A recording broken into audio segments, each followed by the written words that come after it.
Welcome to the Tipping Point Show. I'm Jimmy Evans. I'm so glad that you've joined me for today's program. And I'm talking about something today I've never talked about before. I have never taught on the end times related to angels. Now, when you look at end times theology, angels are all over it.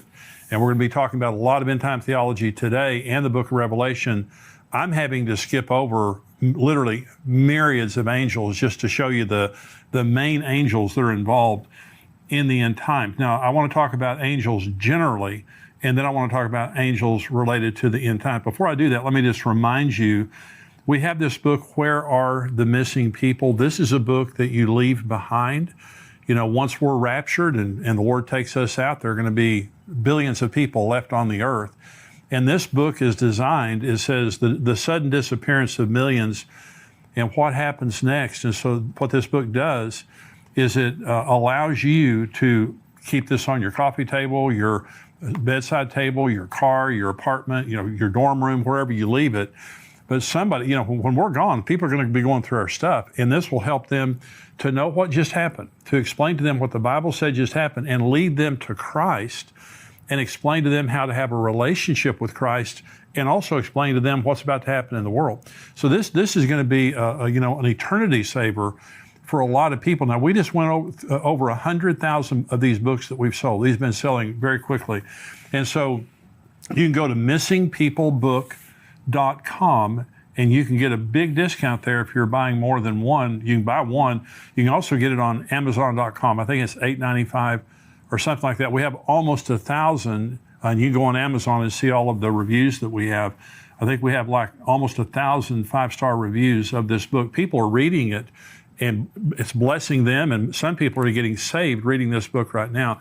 So missingpeoplebook.com. And I'm saying this too right now because Christmas is coming up, and you might want to give these away to family members and things like that, just to empower them to leave it around for someone. But if they read it, I can promise you, it's going to bless them. And in some cases, it's going to wake them up to the reality of what's going on in the world. These are the testimonies that we're getting from this. Where Are the Missing People? You can get it on missingpeoplebook.com, and you can also get it on Amazon.com. But if you're buying more than one, you'll get a much better discount on missingpeoplebook.com. Let me talk about angels. One of the subjects that is very central to end times teaching is how involved angels are in carrying out God's plan. In the studying about angels in the end times, let's begin to understand who angels are and the role that they play. And so the first thing is they're ministering spirits sent to help believers and those who will inherit salvation. This is what Hebrews 1 says about angels. But to which of the angels has God ever said, "Sit at my right hand till I make your enemies your footstool"? Are they not all ministering spirits sent forth to minister for those who will inherit salvation? They're just God's servants that come into the earth realm to minister to us. And so, we have angels, and I'll talk about that more in just a minute. We have angels. John Lindell was on the program. He is the pastor of James River Church, and he had a very powerful encounter with an angel that healed him. The angel grabbed him. He had cancer and healed him of cancer. Psalm 34:7 says, "The angel of the Lord encamps around those who fear him and delivers them." Psalm 91 says, "Because you have made the Lord, who is my refuge, even the Most High, your dwelling place, no evil shall befall you, nor shall any plague come near your dwelling. For he shall give his angels charge over you to keep you in all your ways. In their hands they shall bear you up, lest you dash your foot against a stone. You shall tread upon the lion and the cobra, the young lion and the serpent you shall trample underfoot." Now notice both of those scriptures there, that they protect those who put their trust in God, that they fear God. They're trusting in God's protection and under God's authority.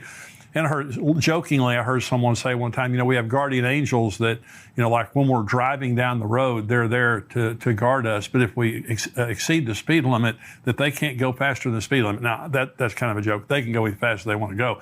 But I do believe that there is a special presence of God, an angelic presence of God, when we're submitted to God and when we're trusting Him. And so they also escort us to heaven when we die. Now, this is Luke chapter 16. There was a certain beggar named Lazarus, full of sores, who was laid at his gate, desiring to be fed with the crumbs which fell from the rich man's table. Moreover, the dogs came and licked his sores. So it was the beggar died and was carried away by the angels to Abraham's bosom. The rich man also died and was buried, and being in torment in Hades, he lifted up his eyes and saw Abraham afar off and Lazarus in his bosom. Now, notice it says the angels carried Lazarus. It didn't say they carried the rich man. And so now I've been at the bedside of many, many believers when they died. Let me tell you, when I was a young pastor, I dreaded doing funerals, and I dreaded people dying in the church that I pastored. But when it started happening, one of the things that I noticed was the presence of God at the death of a Christian is unbelievable. It's one of the most precious things in the world, most powerful things in the world. And my father-in-law died a few years ago, very strong Christian, went to sleep and never woke up again. And so we talked to the hospice nurse, and she said, well, he's maybe a day or two away from passing. And she said that don't be surprised right before his heart stops beating if he doesn't open his eyes and reach his arms out. She said, because the angels come for him. Well, if there's anyone who knows about that, it would be a hospice nurse. And she said it just matter-of-factly. Then I believed her. And so as a believer, when we pass, angels come and take us into the presence of God. And the Bible says that very clearly there. Children have angels. This is Matthew 18. Jesus said, take heed that you do not despise one of these little ones. For I say to you that in heaven their angels always see the face of my Father who is in heaven. So God evidently assigns an angel to each one of our children. And remember, up until about the age of 13, children, any child that dies goes to heaven. And so they're before the age of accountability. The angel of the Lord, sometimes when you're reading in the Old Testament, you'll notice it says the angel of the Lord, and angel is capitalized. That's Jesus. The angel of the Lord in the Old Testament is Jesus pre-incarnate, and Jesus is all over the Old Testament in his pre-incarnate form. But we're not to worship angels. And so again, Jesus isn't an angel, by the way. He's just he's over the angels. Angels are not created in the image of God. We are created in the image of God. Angels are simply ministering spirits that God created to minister on his behalf, but they are not in his image, and they will not marry Jesus. We are of a higher created order than the angels eternally. We are for a little while lower than the angels, is what the Bible says, but we are of a much higher order than the angels. And so Colossians chapter 2 says, let no one cheat you of your reward, taking delight in false humility and worship of angels, intruding into those things which he has not seen, vainly puffed up by his fleshly mind, and not holding fast to the head, from whom all the body, nourished and knit together by joints and ligaments, grows with the increase that is from God. So angels, throughout the Bible are messengers and ministers of the truth, but we don't worship angels. Now, I've been a pastor for 40 years, and there was a fad that was in the church for a good number of years, maybe 5 or 10 years. And some pastors and a lot of individuals were having encounters with angels. Now, I'm sure some of them may have been true. I have never, that I know of, had an encounter with an angel. I mean, I probably have, because the Bible tells us sometimes we have encounters with angels unaware. And so I probably have had an encounter with an angel that I didn't know about. And I certainly believe that some people have, like John Lindell, very powerful example. But a lot of people have experiences with angels in a life and death situation, like John Lindell. And so you don't always necessarily want an encounter with an angel. But we went through this period of time that it was kind of like a status symbol, that you had an encounter with an angel, or that you saw an angel or something like that. Well, it's not a status symbol. You are surrounded by angels whether you realize it or not. And sometimes they may appear in our world, but not always as someone we would recognize. That's why it says you entertain angels unaware. But my point in this message is to say, angels play an absolutely crucial role. There's kind of two extremes. One is the worship of angels, and the other is not believing in them. And I'm telling you, we have angels. There are times, I'm certain in my own life, there have been probably hundreds, if not thousands, of instances where something bad would have happened to me without my angel doing something about it, our guardian angels. And so they play a huge role in our lives. They play a huge role in eternity, but they also play a huge role in the end times. Let's go through some of the specific end time scriptures, and let's look at the angels that are a part of the end times, beginning with the book of Daniel and the angel Gabriel. Now, this is when the end began. I have a message that I preach, and it's called When Did the End Begin? Here's when the end began. Because some people say, Jimmy, why do you have to have an end times? Why are you people so obsessed with the end times? Hey, it wasn't my idea. It was God in the Old Testament, beginning in Daniel chapter 9, when the end was announced. Here it is right here. Daniel 9, beginning of verse 20. While I was speaking, praying, this is Daniel speaking. Now, while I was speaking, praying, and confessing my sin and the sin of my people Israel, and presenting my supplication before the Lord my God for the holy mountain of my God, yes, while I was speaking in prayer, the man Gabriel, whom I had seen in the vision at the beginning, being caused to fly swiftly, reached me about the time of the evening offering, and he informed me and talked with me and said, O Daniel, I have now come forth to give you skill to understand. At the beginning of your supplications, the command went out, and I've come to tell you, for you are greatly beloved. Therefore, consider the matter and understand the vision. 70 weeks are determined for your people and for your holy city to finish the transgression, to make an end of sins, to make reconciliation for iniquity, to bring in everlasting righteousness, to seal up vision and prophecy, and to anoint the most holy. Know therefore and understand that from the going forth of the command to restore and rebuild Jerusalem until Messiah the Prince, there will be 7 weeks and 62 weeks. The street shall be built again, and the wall, even in troublesome times. Let's stop right there, because it keeps going on to talk about the abomination of desolation, the Antichrist, and all that. So Gabriel, the angel Gabriel, when it says the man Gabriel, this is the angel Gabriel flying swiftly, came to him and told him 490 prophetic years were being announced from then, from the announcement of a command to go back and rebuild Jerusalem until the very end. There would be 490 prophetic years. Now, the first 483 prophetic years, exactly the way that Gabriel said, have been exactly fulfilled to the day. From March the 14th of 445 BC until April 6th of 32 AD, that was exactly fulfilled from the time that Artaxerxes Longimanus decreed that they could go back and rebuild the city, until Jesus entered the city of Jerusalem on Palm Sunday. Exactly 483 years, 173,880 days, exactly prophetically fulfilled. That is how specific the Bible is. But there are 7 years left to be fulfilled. That's the tribulation. And so Gabriel comes and says, it has been established, Daniel, that there are only 490 prophetic years left. So the end began whenever they announced, Artaxerxes announced, that there could be the rebuilding of Jerusalem. It ends at the end of the tribulation. This age ends at the end of the tribulation. But God sent Gabriel, the angel, to begin all that. So angels also announced the location of the second coming of Christ.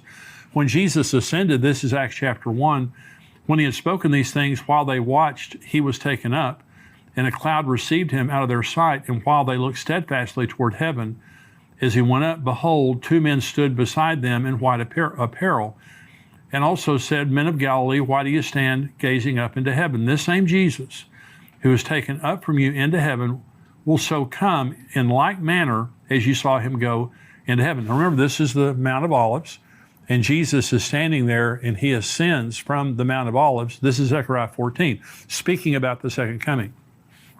Then the Lord will go forth and fight against those nations as he fights in the day of battle. And in that day, his feet will stand on the Mount of Olives, which faces Jerusalem on the east. And the Mount of Olives shall be split in two from east to west, making it a very large valley. Half the mountain shall move toward the north and half toward the south. Then you shall flee through my mountain valley, for the mountain valley shall reach to Azal. Yes, you shall flee as you fled from the earthquake in the days of Uzziah, the king of Judah. Thus the Lord my God will come, and all the saints with you. Now, this is a parallel text with Acts 1. It's also a parallel text with Revelation 19. It says, thus the Lord my God will come, and all the saints with him, and return to the Mount of Olives. Revelation 19 says that's where it talks about the marriage supper of the Lamb. And then it says that he returns on a white horse, and all the saints return with him.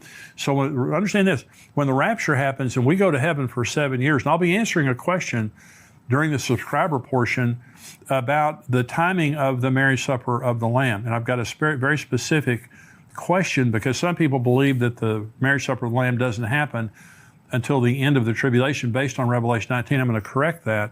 But Jesus comes and we come with him. When Jesus returns to the earth, we literally come right up, we're looking right over his shoulder when it happens.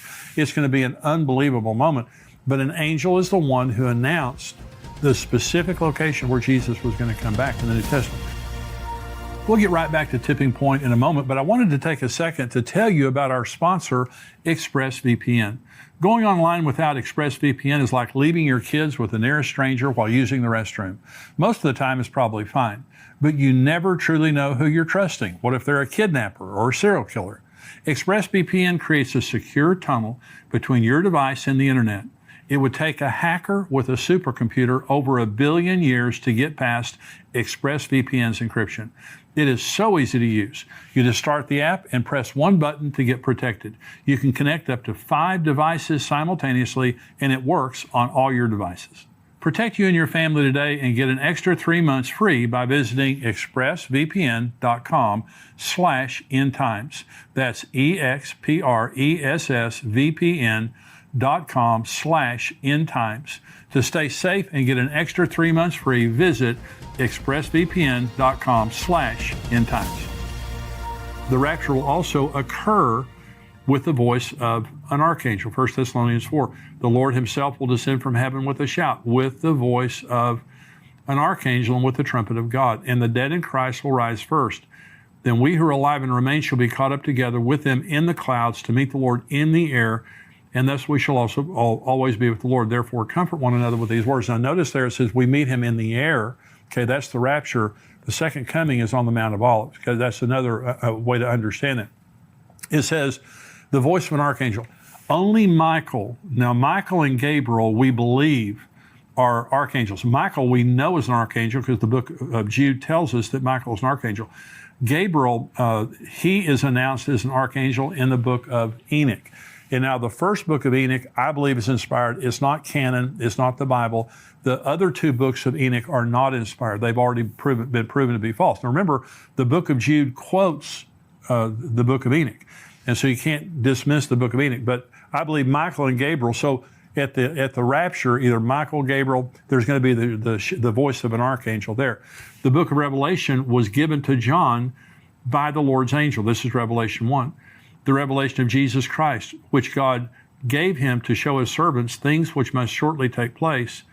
And he sent and signified it by his angel to his servant John, who bore witness to the word of God and to the testimony of Jesus, to all the things he saw. Blessed is he who reads and those who hear the words of this prophecy and keep those things which are written in it, for the time is near. The book of Revelation is the only book in the Bible that promises a blessing to people who read it. That's why it's so important to read it.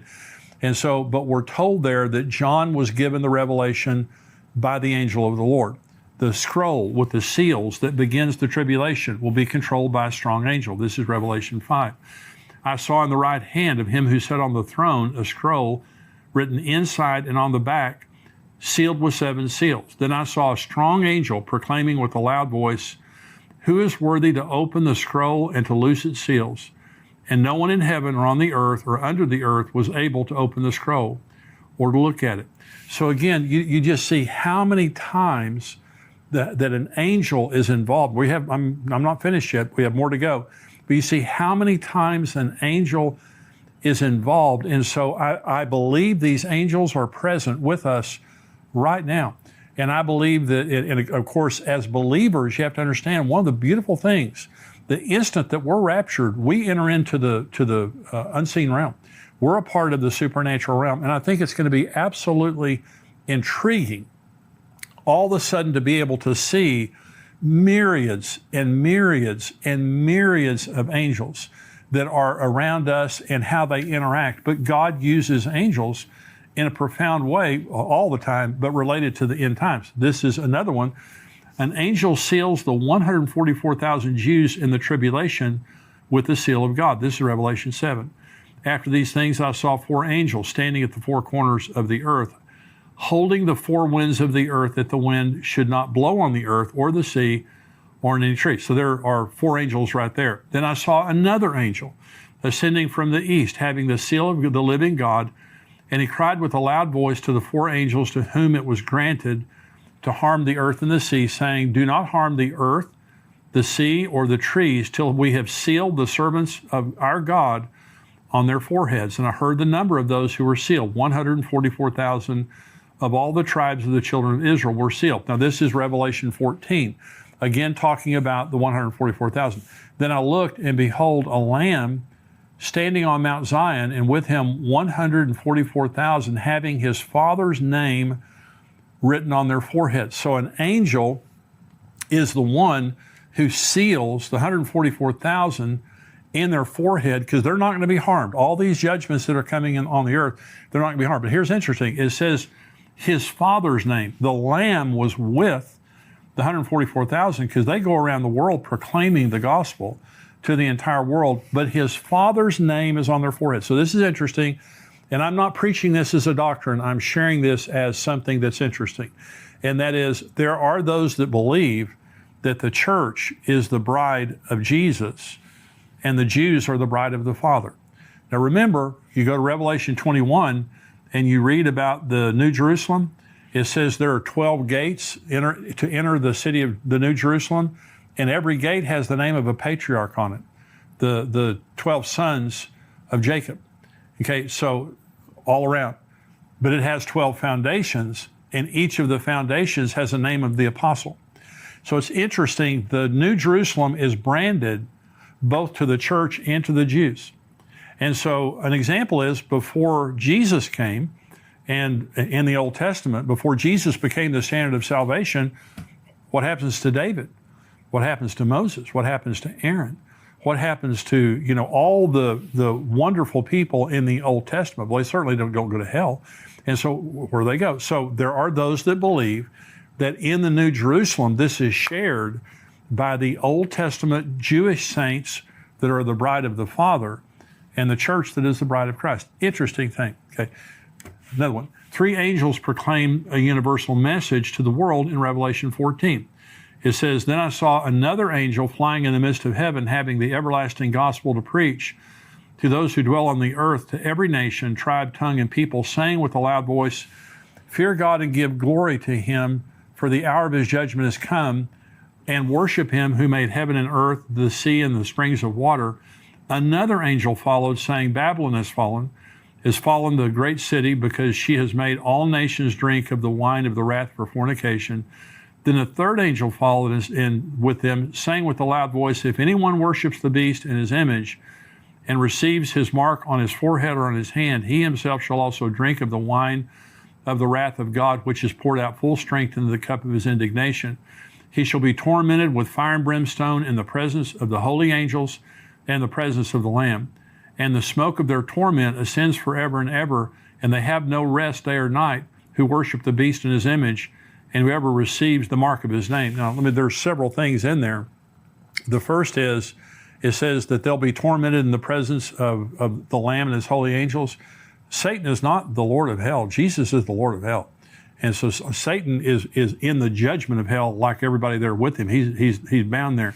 And so, but it begins by saying an angel came and proclaimed the everlasting gospel to the 4 corners of the world, every tribe, nation, and tongue. When Jesus said this gospel will be preached into all the world and then the end will come, that's when it happens. It happens through the church before the rapture.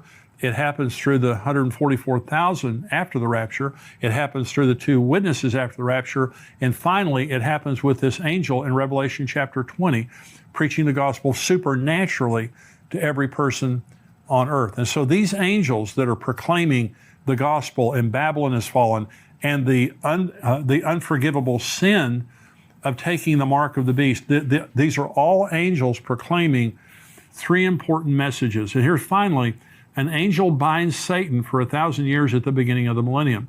This is Revelation 20. Then I saw an angel coming down from heaven, having the key to the bottomless pit and a great chain in his hand. He laid hold of the dragon, that serpent of old, who is the devil and Satan, and bound him for 1,000 years. And he cast him into the bottomless pit and shut him up and set a seal on him, that he should deceive the nations no more till the 1,000 years were finished. But after these things, he must be released for a little while. Here's the wonderful thing about that scripture. It just takes one angel. When it talked about the seals, it says a strong angel said, who is worthy to break the seals? This doesn't even say it's a strong angel. So let me just say, first of all, when Satan fell, he took a third of the angels with him. That means that 2/3 stayed with God. That means in the angelic realm, the angels of God are twice as powerful as the angels of Satan. But how much more powerful is God than Satan? It would be like the United States of America fighting 30 people. There's just no comparison. I mean, God is infinitely more powerful than the devil. So when it comes time to lock the devil up, one angel goes over and takes him and puts him in the bottomless pit. But I just want you to notice now the angelic participation in the end times, but the same is true for us today. We don't worship angels, but you need to remember, you have angels around you all the time. And God is using those angels in your child's life. The day that if Jesus tarries and we pass away, they're going to take us into the presence of God. In the meantime, we have guardian angels that are with us. They're ministering spirits sent to render aid to God's elect. So when you're praying for yourself, you're praying for your family, you're praying for your children, whoever you're praying for, angels are dispatched. God uses angels in a supernatural way in the earth realm to help us, but they are and will be a major part of the end times. Now I'm going to talk about Israel. We're going into the subscriber portion. I'm going to talk about some incredible things that are happening regarding the building of the third temple. I'm also going to be answering a lot of questions right now. We have a lot of end time questions that our subscribers have written in, so I'm going to be answering these questions. If you're not a subscriber to endtimes.com, it's $7 a month, $77 a year. You get the full Tipping Point podcast plus all of our videos and articles that come out all week long, and all of our archives. $7 a month, and there's a 7-day trial period also. So pay your $7, try us out for 7 days. I guarantee it's the best $7 you'll ever spend. We would love to have you be a subscriber to endtimes.com. So if you're not a subscriber, go to endtimes.com. If you are a subscriber, if you're watching this on YouTube, you cannot watch the full podcast on YouTube. You need to go to endtimes.com where you're subscribed and watch it there, or respond to the email that we sent you as a subscriber. If you're a subscriber, stay tuned.